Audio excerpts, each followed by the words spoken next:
Karamihan sa atin ay interesado lang sa pakiramdam ng pagkakadikit ng plema, pagkainis sa lalamunan, matagal na ubo, o kaya tuwing umaga pagkagising, ay kailangang maghilik o mag-clear ng lalamunan, hindi ba?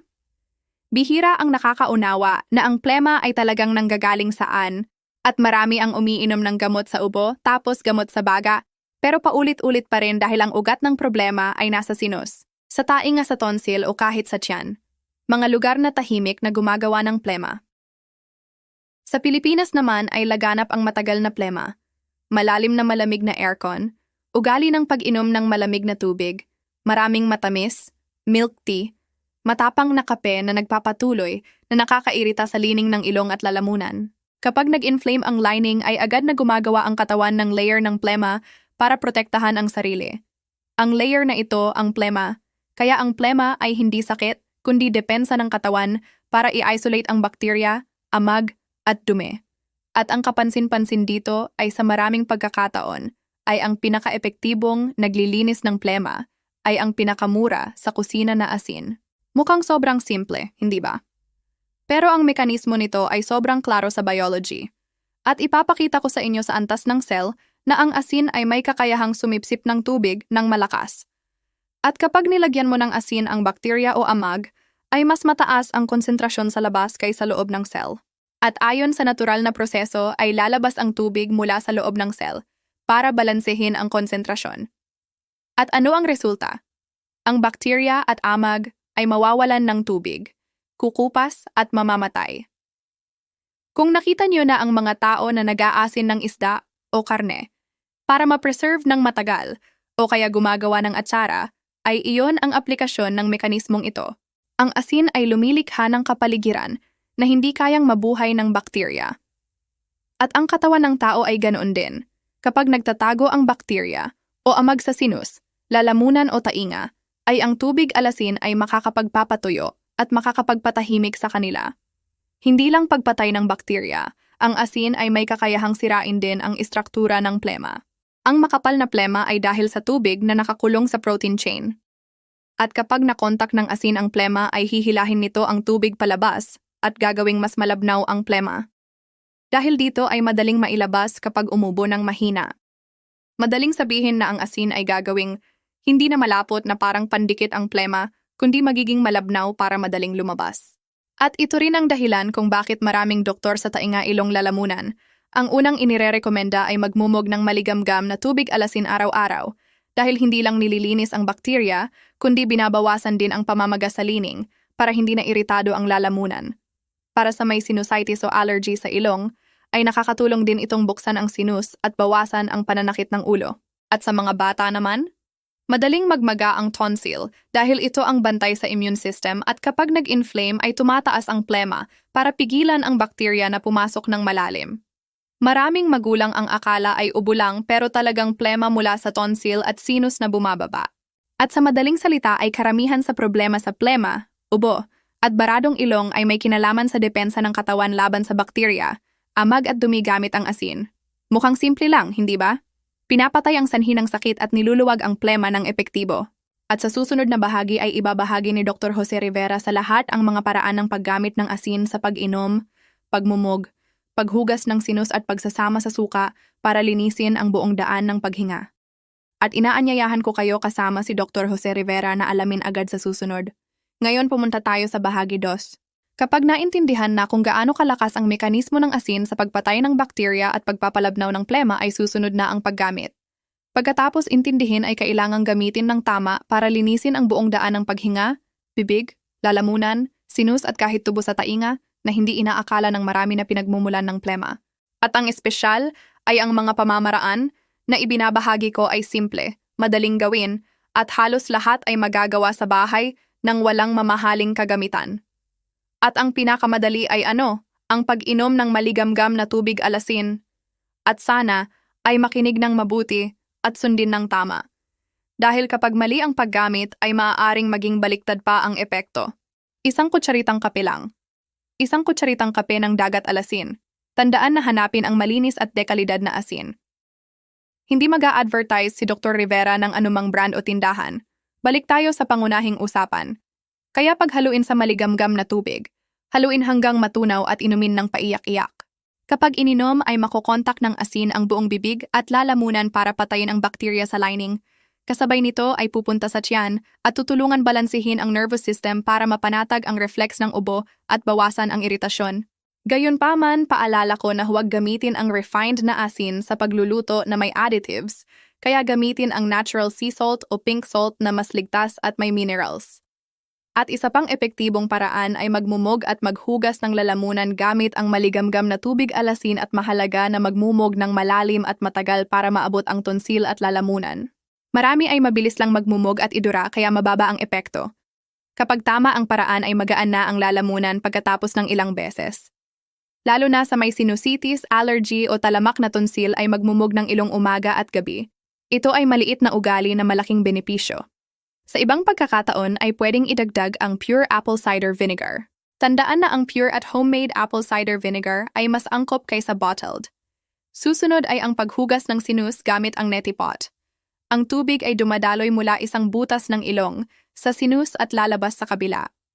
Mukhang mahirap pero madali talaga. Mahalaga ang tamang proporsyon ng asin para hindi iritado. Marami ang masyadong maalat o mainit kaya nagiging problema. Kapag tama ay magiging malinis ang ilong, mawawala ang bigat ng ulo, mababawasan ang paghilik sa umaga at maiiwasan ang balik-balik na sinusitis.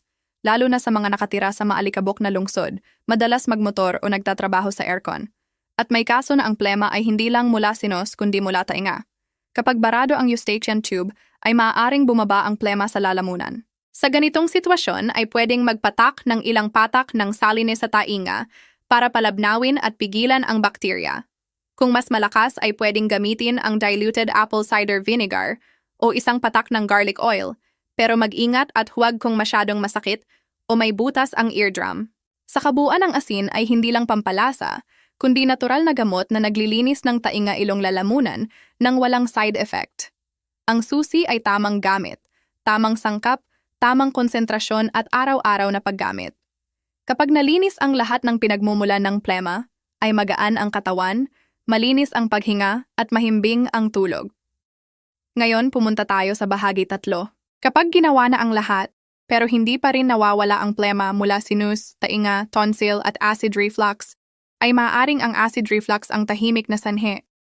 Marami ang may plema ng taon-taon pero lalong lumalala kapag umiinom dahil tinatrato lang ang sintomas hindi ang ugat.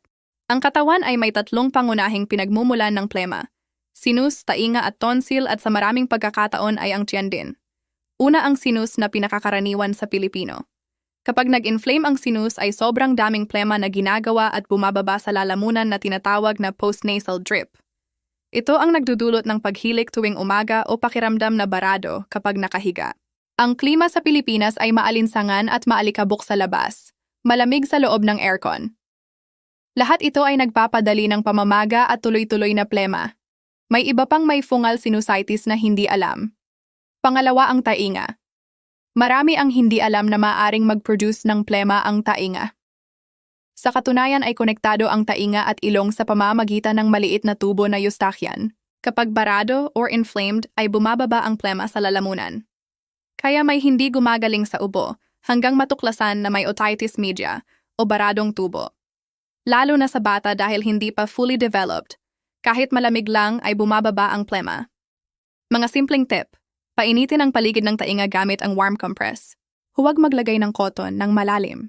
Ngayon may 2 na tayong source. Ang ikatlo ay ang tonsil. Ito ang unang linya ng depensa sa immune system na nasa bunganga ng lalamunan. Kapag may bakterya, amag o virus ay namamaga para maging hadlang at tumataas ang plema para takpan ang sanhi. Madalas sa bata ang namamagang tonsil, hilik, huni at maraming plema sa umaga, pero akala ng magulang ay simpleng ubo o pneumonia. Talagang ginagawa ng tonsil ang pagprotekta. Pagkatapos ng 3 pangunahing source, ay may isa pang karagdagang na acid reflux mula tiyan.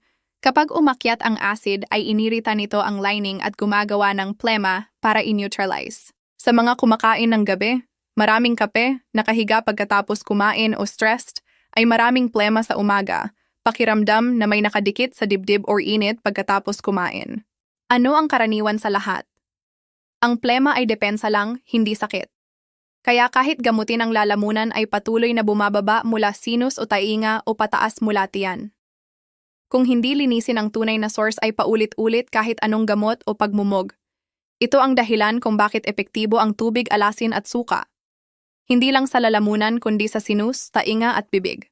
May nagpagamot ng matagal pero pagkatapos ng 5 to 7 na araw ng tamang paraan ay nawala na ang 80% ng plema. May iba namang nagpatak sa tainga at agad na nalinis ang source. Sa wakas kung matagal nang ginagawa sa bahay ng 2-3 linggo pero walang pagbabago ay oras na para magpa-check up. Maaring fungal sa sinus, talamak na tonsil, baradong tubo o patuloy na reflux. Kapag natukoy ang ugat ay mabilis at pangmatagalan ang solusyon at maiiwasan ang paulit-ulit. Ngayon sa bahagi 4 na huli ay kailangang palakasin ang natural na immunity. Bitamina D, pagpapanatili ng init ng katawan at asin sa pagbawas ng matagal na plema. Kapag matagal na plema, ay iniisip agad ang sinus, tonsil o lalamunan, pero may isang factor na nagdedesisyon sa kakayahan laban sa bakterya at amag na bitamina D. Ito ang hormone ng araw na nagpapalakas sa immune system, binabawasan ang pamamaga at tinutulungan ang lining na mabilis gumaling. Kahit tropikal na bansa ang Pilipinas ay marami pa rin ang kulang sa bitamina D dahil madalas nasa loob ng bahay, ayaw sa araw at takot maging maitim, lalo na sa bata at matatanda. Ang bitamina D ay nasa halos lahat ng immune cells. Kapag kulang ay mabagal ang reaksyon, madaling magka-sinusitis, tonsillitis at infection sa tainga. Ipinapakita ng pag-aaral na ang malalaking tonsil sa bata at talamak na sinusitis ay madalas dahil sa kakulangan sa bitamina D. Kaya mahalaga ang supplementation. Hindi kailangan ng mataas na dose. 10-15 na minuto sa araw bago magnaya ng umaga, o sa pagkain tulad ng matabang isda, itlog at kabute. Para sa bihirang lumabas ay weekly supplement. Bukod sa bitamina D ay mahalaga ang temperatura ng katawan. Mahina ang virus sa mainit na kapaligiran, kaya nagkakaroon ng mild fever kapag may sipon. Maraming Pilipino ay malakas mag-aircon, manipis ang kumot at direktang hangin sa katawan, kaya tuyo ang lalamunan at ilong at madaling magkaplema. Kapag mainit ang katawan lalo na dibdib, leeg at paa ay mas epektibo ang immune, mas malabnaw ang plema at madaling mailabas. Isang basong maligamgam na tubig, manipis na scarf o iwasan ang malamig na inumin ay nakakatulong. Anuman ang paraan ay ang ugali ang pinakamahalaga. May kakayahan ang katawan na mag-self-heal kung tama ang kapaligiran. Malinis na lining, mainit na katawan, sapat na nutrisyon at malakas na immune.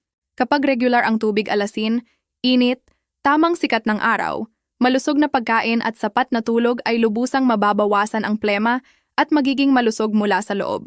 Huwag kalimutan na ang pinakasimpleng pamamaraan ay madalas ang pinaka-epektibo kung araw-araw itong gagawin. Salamat sa oras na inilaan nyo hanggang dito. Kung nakatulong ang impormasyon ngayon para maunawaan ang katawan, alagaan ang daan ng paghinga at bawasan ang plema ng natural, siyentipiko at ligtas ay iyon ang pinakamalaking kasiyahan at layunin ko. Kung gusto niyong patuloy na makatanggap ng kapaki-pakinabang na payo sa kalusugan, nutrisyon at simpleng gawi ay mag-subscribe sa channel at i-click ang bell. Para hindi makaligtaan ang susunod na video mula kay Dr. Jose Rivera, ay patuloy akong magbabahagi ng mahahalagang impormasyon na madaling gamitin at naaayon sa pamumuhay ng bawat pamilyang Pilipino. Salamat sa pakikinig ngayon. Naway manatiling malusog kayo at ang inyong pamilya, puno ng lakas at maramdaman agad ang positibong pagbabago mula sa maliliit na hakbang araw-araw.